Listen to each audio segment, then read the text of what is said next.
We're really happy to be out here. We think it offers us a wonderful opportunity to reach more people, and also gives us the opportunity at some point to be able to expand into a larger facility. But it differs from the other museum in the fact that it's a little smaller in terms of space, but it has more stuff on it. It will have more stuff on exhibit. And for instance, we were able to bring the fact that not only was Spotsylvania County, but it was a Church of England parish. And of course, the county took care of taxes and all of those different things. But the church, they regulated morality in the early 1700s. I didn't know that. Yep. And so, oh yes.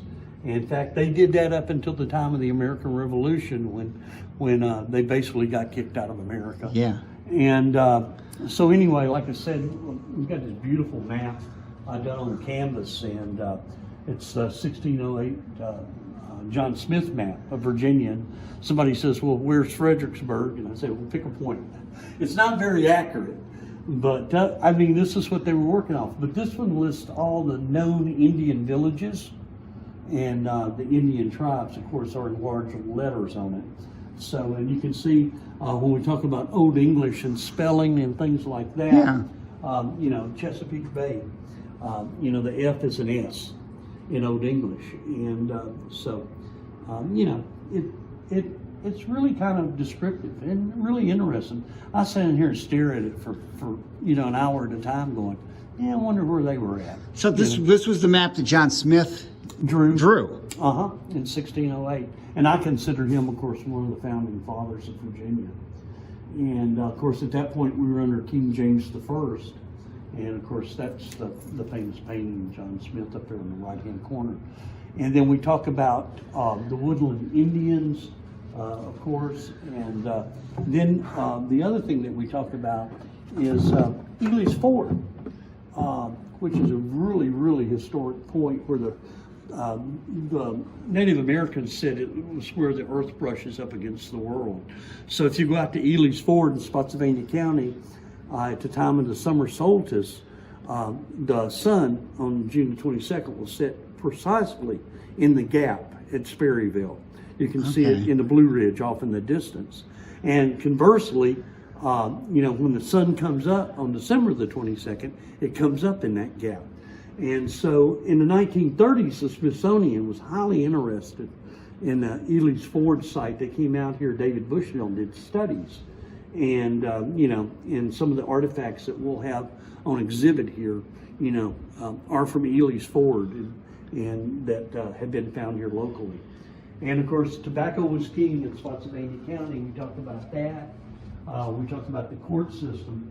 We're still putting panels up, but we also talk about the Iron Empires, all the different furnace operations that we had here, and also about the gold, which is a story all in itself. The U.S. gold mine, it set off a mini gold rush in Spotsylvania County around 1806 or so.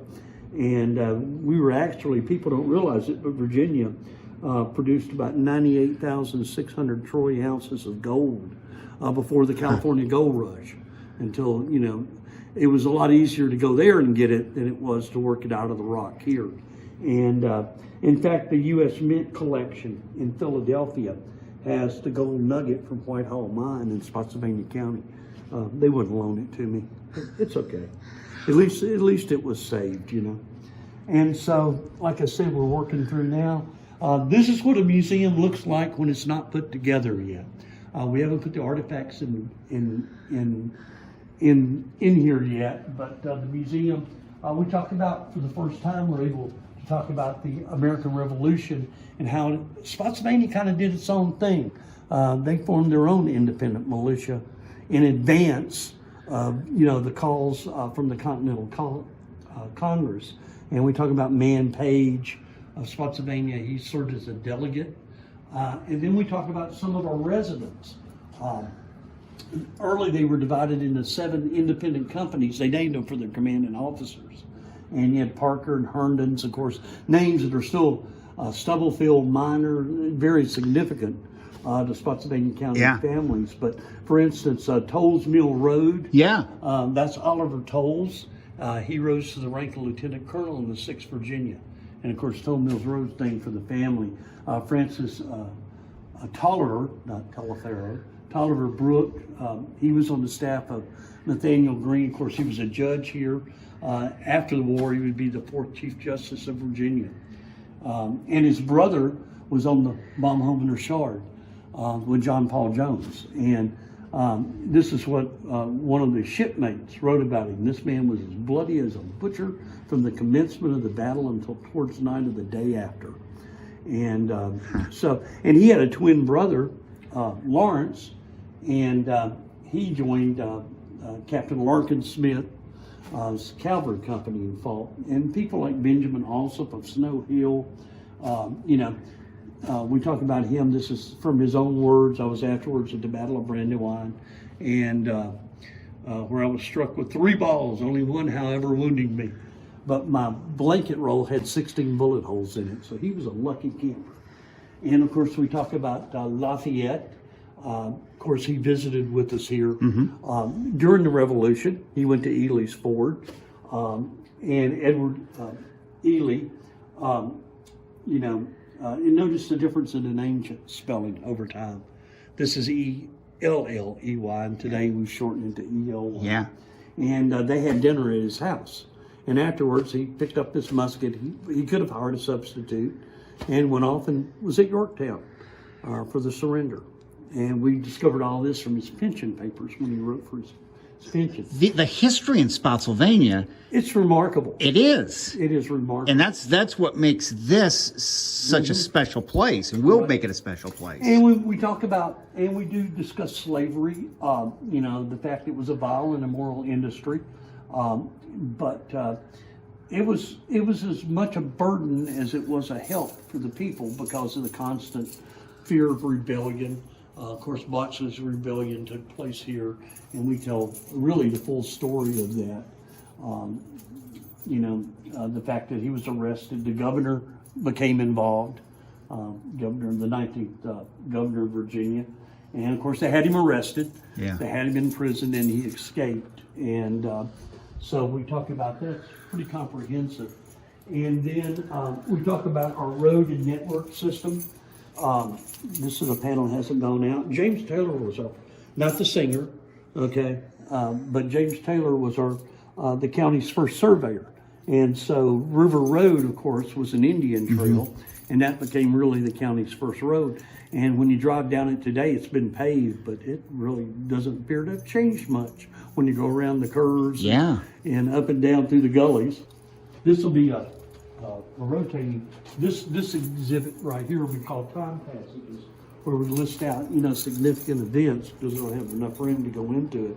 But we're going to put some of our more famous citizens, like John J. Wright, the educator. Yeah. We're going to feature them, and we'll rotate this out on a regular basis. So we're pleased. Like I said, we don't have the space we'd like to have, but we think that over time people will appreciate it, and perhaps they'll give us our local citizens will support, giving us a little more space so we can tell a more in-depth story about what we have and show some of the artifacts we don't have room for. I've learned a ton just us walking through here the last 10 minutes. There is a lot to tell, and this is pretty exciting. So when do you hope to have this open by?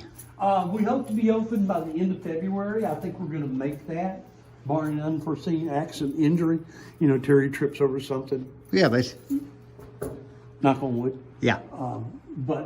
I think we'll be there. And like I said, what we're doing now in the process is we're simply, we're putting up panels and years ago, to put museums together, it cost thousands and thousands of dollars because your graphics, had to be all hand set on the machines. And now, because of computers, we can put this stuff together, after you do the research work within, a few days of layout and design. Yeah.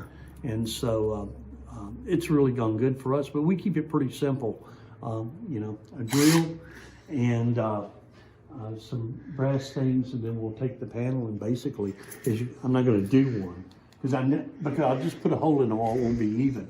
But you can see basically Once we do the layout and design, we have it printed, and this stuff is so good. The type of vinyl that we use, this will last 10 years.